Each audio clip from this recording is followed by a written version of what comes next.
This question from Relative Increase 2215. H-1B laid off. What are my options? An H-1B is a work visa sponsored by a U.S. employer for a foreign national. Under our current immigration laws, when an individual who has an H-1B is fired or quits their job, they have a 60-day grace period in which to leave the United States, change their status to visitor, or file a new employer H-1B if they want to remain here. If they don't leave before the end of those 60 days, they will be put into deportation proceedings and ultimately deported from the United States. But then how would you even know that? Imagine you got fired. Imagine you have an H-1B visa, right? You think everything's fine and dandy, and then you get fired or you get let go or your company goes fucking kaput, right? How would you know that you have 60 days? This is what I'm saying. Like, if you have a visa out there, if you're one of those people that has a visa in this country and you're watching this, please make sure you know the nooks and crannies of your visa and all the conditions and all the special requirements that you need to be able to keep your visa, like, steady. Because, again, like, who would it's not like somebody's going to call you and be like, hey, we just heard you got fired. It's time for you to, like, you have 60 days, dog. That's not going to happen. You got to know that in advance. This question is from Mammoth Mastodon 294. Can Trump take away green cards or make it more difficult than current? Yes. Yes, permanent residents can actually lose their permanent residence under a variety of circumstances. The best thing to do if you're a permanent resident is to get citizenship as quickly as possible. For example, if they're convicted of a crime, within 5 years of getting their green card, they can be put into deportation proceedings and their residence can be taken away. If they stay outside the country longer than 180 days a year, their green card can be taken away. The other reason that you see today in the news is individuals who may have misrepresented themselves to get permanent residence, or they didn't fill out the forms truthfully. In that circumstance, their residence can be taken away. Nothing is secure until you're a U.S. citizen. There are circumstances under which citizenship can be revoked. Generally, it's because you have lied on your citizenship application. There is a specific question that most people kind of laugh at that is on the application. Have you committed a crime for which you have not been arrested? If you have committed a crime for which you have not been arrested and you're subsequently arrested, they can use that as a basis to take your citizenship away. This question is interesting. Eoff Jim, and I love this question. Is Trump's gold card for $5 million a good or a bad idea? Bad idea. Bad idea because on principle, if you have to pay $5 million in order to get your citizenship, then you're essentially creating a tier 1 citizen, which kind of goes against a lot of the principles of American culture, at least the ones that we should be caring about. But then secondly, if you have $5 million to spare, if you have $5 million that you don't need and that you want to go and get citizenship, chances are you already provide plenty of value in a lot of different ways. You probably are really cozy with a good job. You have a good business. You have this, like, it really makes absolutely no sense why you would spend $5 million on getting a gold card. Because you can probably already enter this country legally. You probably already have friends in this country. You can probably afford plenty in this country if you have that much amount of money to spare. You probably have multiple homes, if not already in this country, then like all around the world. So there really is no real reason why you would want to become a citizen. And and then, like, if the moment you become a citizen with that kind of money, if you are making that kind of money and you are a U.S. citizen, now you get taxed in the same way that we get taxed. So it might not even be beneficial. It might be better for you to get a citizenship of a country that has be a citizen of Switzerland, so that you can, like, become stay a Swiss foreigner and not have to get taxed in the same. I don't know how all that works. I'm sure there's but it doesn't make sense. It's a bad idea. This is ridiculous.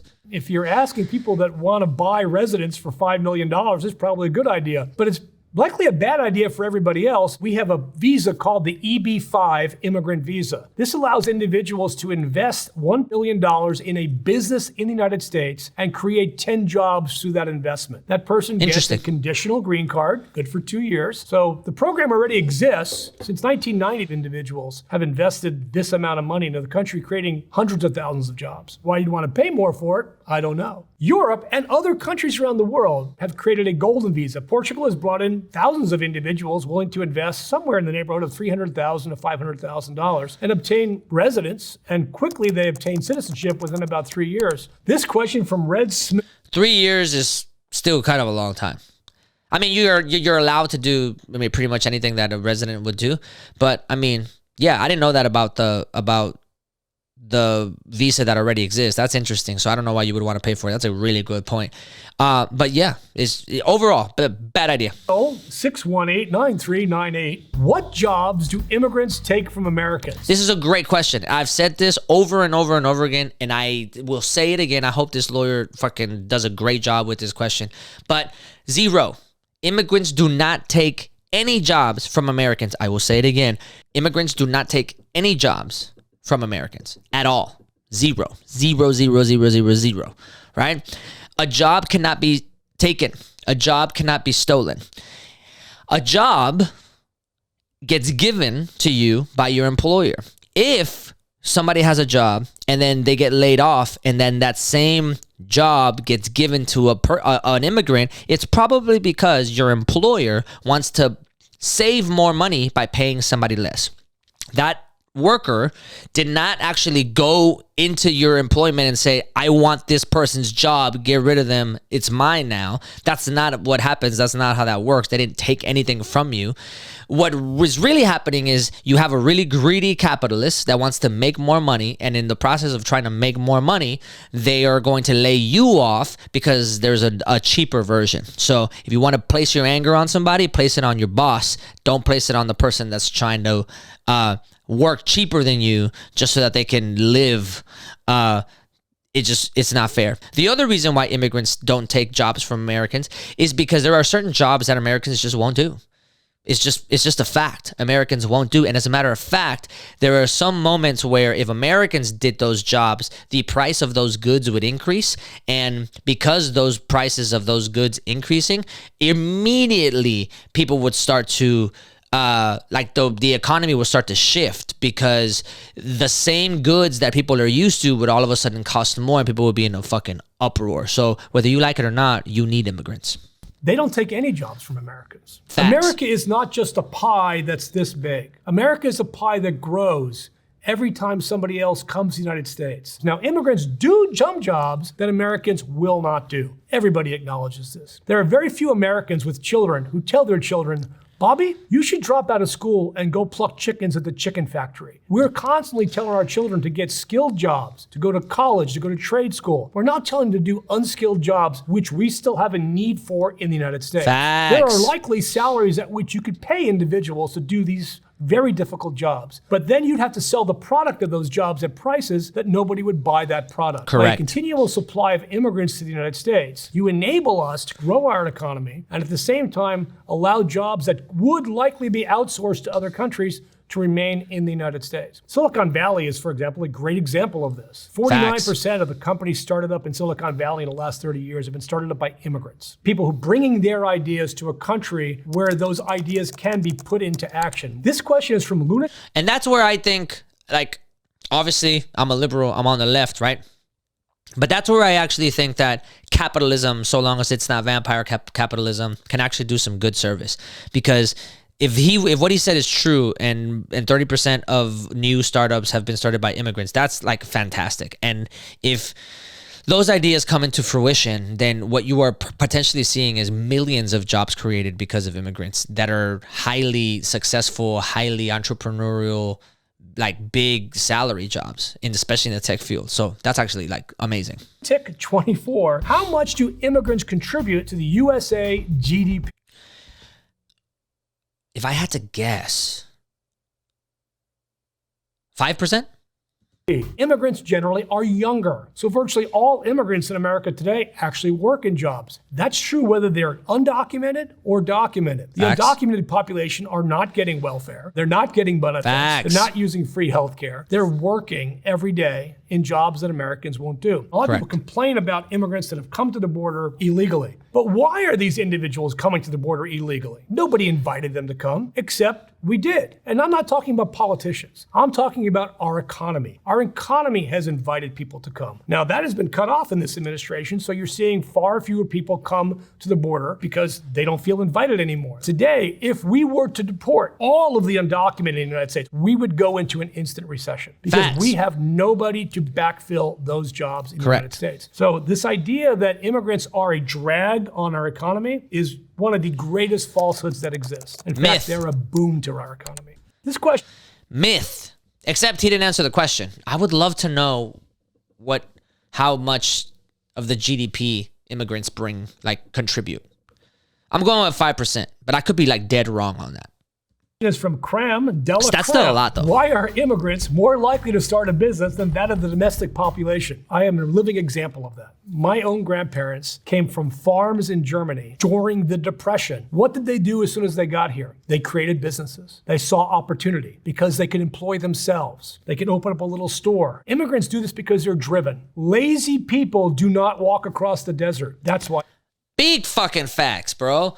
Yes. Lazy people do not walk across a desert. That's fucking bars. Man, this lawyer's got bars on y'all, dog. That is so true. That is so true. Most immigrants just want opportunity. And where there's opportunity, they will take advantage of it. So where most people, specifically during political turmoil and political years, like election years, where most people will vilify immigrants, the reality of it is that most of the immigrants that are here are probably more hardworking than the average American because they understand a lot of the sacrifice and the value that they've already lost. So they're not really here to waste any fucking time. Immigrants are more likely to create businesses. This question from an aimless joy. What is chain immigration? I see people talking about it a lot. Chain immigration came up recently because Trump was trying to end birthright citizenship and chain immigration where you can essentially, if you're a U.S. citizen, you can petition for your mom or your dad to become a citizen, and then they can petition your sister and things like that if they already are not citizens. It's pretty much just like family citizenship. This is not like a new concept. Almost every single country has it. This is not unique to the United States. Republicans just like to bitch over it because presumably if you are an immigrant, there's a higher likelihood that you are going to be liberal instead of Republican. And also, there's an inherent dislike for them, we'll say the least, because it further legitifies the idea of a homogeneous society. Immigration is a derogatory term put on family-based immigration by anti-immigration and nativist activists in the United States. The chain is this. You immigrate to America through your job, for example. When you become a citizen, you can sponsor your parents. That's what it's called. You can also sponsor a child or sibling to come to the United States. And they can sponsor their parent. Hence the, quote, chain immigration. Regular people call it family-based immigration. And family immigration has been the core immigration to the United States since 1952. Over 70% of our visas every year are family-based visas. Talk to him,